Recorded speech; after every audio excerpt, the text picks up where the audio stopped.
Now to the latest on Red Hill. Joint Task Force Red Hill is shipping out the last of the millions of gallons of fuel it drained. Ariel Argel follows up. Since the Joint Task Force Red Hill started gravity defueling around mid-October, over 100 million gallons of fuel was safely removed. On the ship right behind me has the last tank of fuel coming from Red Hill.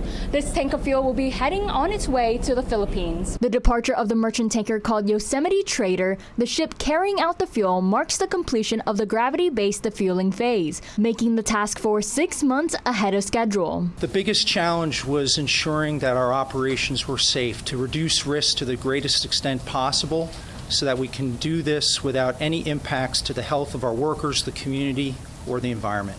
Vice Admiral Wade says the ship will reach the Philippines in about 3 weeks. There, the fuel will be used for other military operations. He says starting mid-January, the task force will be working on safely removing residual fuel that couldn't be removed by gravity. We've worked each and every day to build a plan that was supportable, approved by the regulators, and then we practiced hard, rehearsed, and here we are.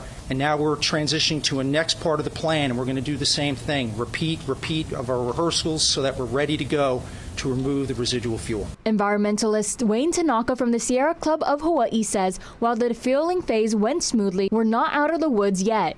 There's still about 60,000 gallons of residual fuel in the tanks, in the pipes, as well as about 25,000 gallons of sludge that will need to be removed. And beyond that, we also are looking at decades of remediation efforts on top of, addressing the costs of replacing our lost water sources, on top of addressing the health impacts that military families are still suffering.